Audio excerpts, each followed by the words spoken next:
Module 28, les formulaires P0i, P2P4i et H2. Je vous souhaite la bienvenue dans ce nouveau module de la formation gratuite Diviser un bien et gagner gros. Je vous invite à vous abonner pour être tenu au courant de la sortie des nouveaux modules et si vous avez une question, n'hésitez pas à la mettre dans les commentaires. Notez bien que pour chaque module, il y a également une version écrite, elle est juste en dessous dans la description. Introduction. Dans ce module, nous verrons en détail comment vous allez pouvoir remplir les formulaires P0i afin de déclarer votre début d'activité à l'administration, ainsi que le formulaire P2P4i qui lui permet d'informer l'administration d'une modification de votre activité de loueur meublé. Pour faire simple, le P0i est à remplir une seule fois lors de la création de l'activité, puis à chaque nouveau bien, il faudra remplir le P2P4i. Les documents administratifs. Les trois documents P0i, P2P4i et H2 sont très importants comme documents administratifs pour que votre écosystème d'investisseurs ainsi que votre division se passe bien. Si vous ne remplissez pas les documents correctement, alors vous risquez de mettre en péril votre avenir d'investisseur. Alors suivez bien ce que nous allons voir ensemble. Le formulaire P0i. Lorsque vous lancez votre activité de loueur meublé, vous devez déclarer votre activité auprès du greffe du tribunal de commerce. C'est pour cette raison que vous allez devoir remplir le formulaire P0i, ainsi vous serez immatriculé en tant que loueur meublé grâce au numéro de SIRET que vous recevrez après avoir renvoyé le formulaire. Ce formulaire est obligatoire que vous choisissiez d'avoir le statut microbique ou le statut réel. Vous avez 15 jours après le début de votre activité pour envoyer le formulaire, mais sachez que ce formulaire est oublié par beaucoup de personnes qui se lancent sans se former. Ainsi, l'administration admet une tolérance. Je sais que certains investisseurs l'ont envoyé avec plusieurs mois de retard sans qu'il n'y ait eu de pénalité. Il faut envoyer ce document qui comprend 4 pages à votre greffe du tribunal de commerce de votre ville. Envoyez-le en lettre recommandée avec accusé de réception pour être tranquille et gardez-en une copie.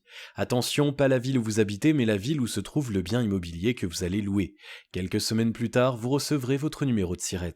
Le formulaire P0i est à remplir une seule fois pour votre tout premier bien afin que vous puissiez obtenir votre numéro de SIRET et déclarer à l'administration le début de votre activité. P0i égale un formulaire pour le premier appartement.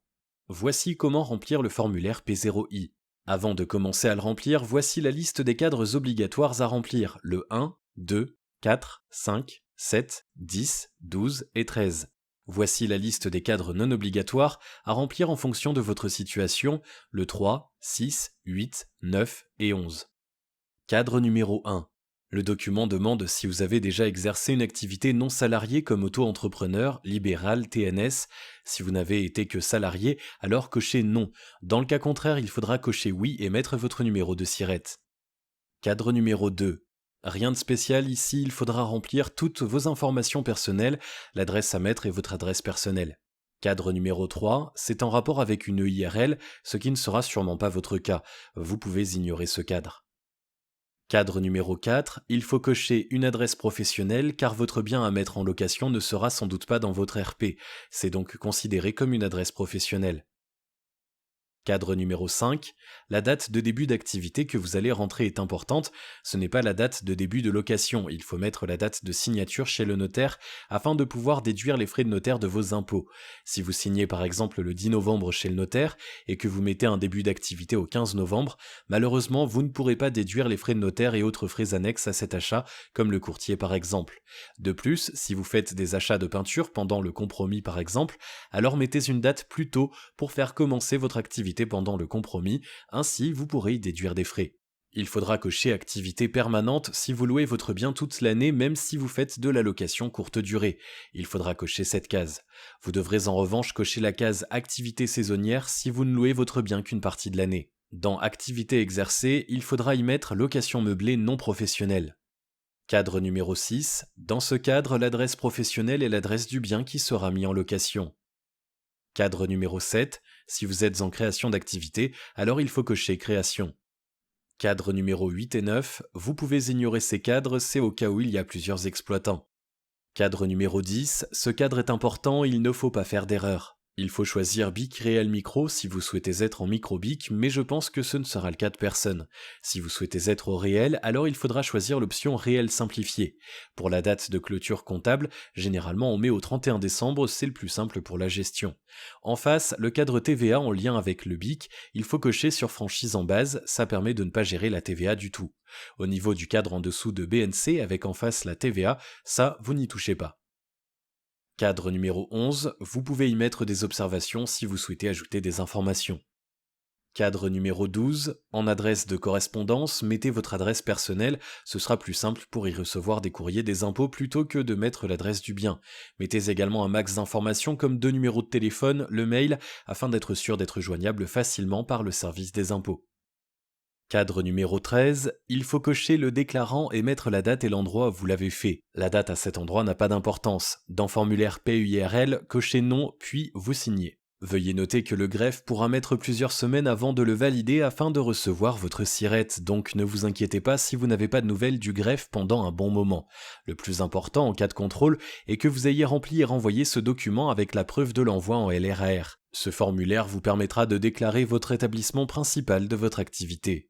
À noter, le formulaire FCMB est le même document que le P0I, à la différence qu'il est à remplir lorsque vous investissez en indivision.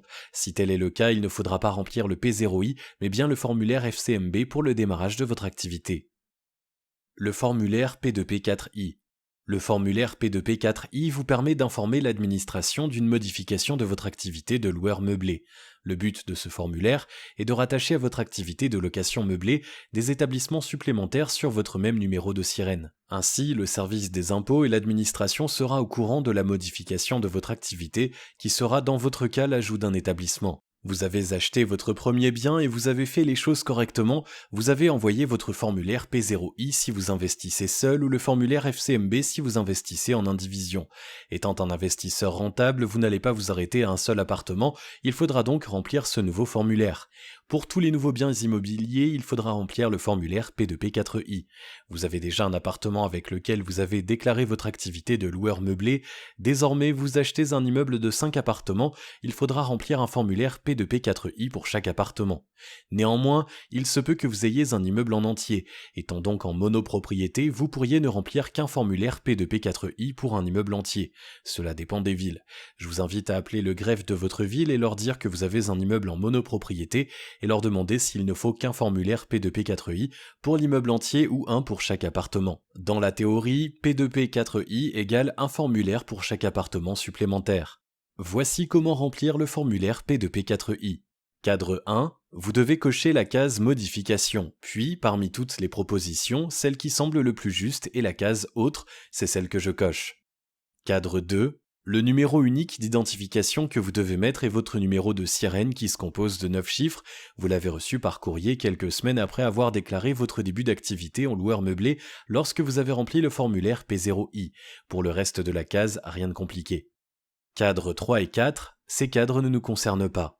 Cadre 5, 6 et 7, dans l'ajout d'un appartement à votre activité, ces cadres ne nous concernent pas non plus car ils concernent des modifications de la personne. Cadre 9, c'est surtout ce cadre qui sera important puisque c'est ici que vous devrez inscrire un nouvel établissement. Il faudra mettre l'adresse de votre nouvel appartement.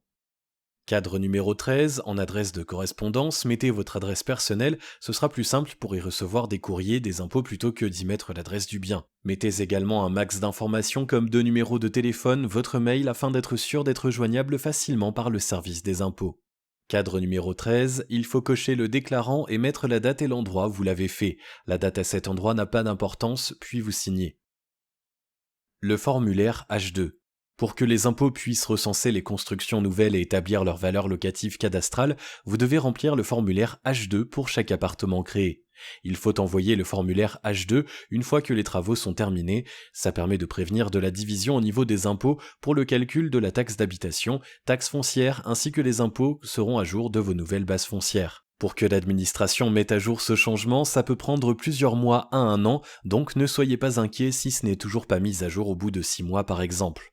La déclaration H2 a pour objet de recenser les constructions nouvelles et d'établir leur valeur locative cadastrale. Elle concerne exclusivement les locaux d'habitation ou à usage professionnel et leurs dépendances situées dans un immeuble collectif. Il doit être rempli maximum 90 jours après l'achèvement des travaux. Les déclarations sont à déposer par le propriétaire au service des impôts des particuliers, SIP, ou au centre des impôts fonciers, CDIF, du lieu de situation du bien. Voici comment remplir le formulaire H2. Cadre numéro 1, indiquez l'adresse du bien en question. Cadre numéro 2, indiquez vos informations personnelles. Cadre numéro 3, Dans l'encadré 30, indiquez la date d'achèvement des travaux. Si vous êtes passé par une société de travaux ou des artisans, indiquez la date où vous avez réceptionné le chantier. Si vous faites les travaux vous-même, mettez la date à peu près où vous avez terminé le chantier. Dans l'encadré 31, indiquez la lettre V si le bien n'est pas encore loué ou la lettre A si vous l'avez déjà loué à un locataire. Si le bien est déjà loué, indiquez le nom et le prénom de votre locataire. Dans l'encadré 32, il faut remplir les informations en cas de prêt aidé par l'État, comme le prêt à taux zéro. Veuillez noter que le prêt à taux zéro est interdit pour de la location, ça ne fonctionne que pour la résidence principale. Cadre numéro 4 et 5, ces cadres vont servir à l'administration pour savoir tout ce qui se trouve dans votre bien. Combien de salles à manger, combien de salles de bain, de cuisine, de cave, de garage. Votre bien a-t-il l'eau courante, l'électricité? Bref, indiquez tout ce que comporte le bien. Ce document servira notamment à l'administration pour le calcul de la taxe foncière, alors remplissez-le correctement. Ce module de la formation est désormais terminé. Je vous invite à vous abonner pour être tenu au courant de la sortie des nouveaux modules et si vous avez une question, n'hésitez pas à la mettre dans les commentaires.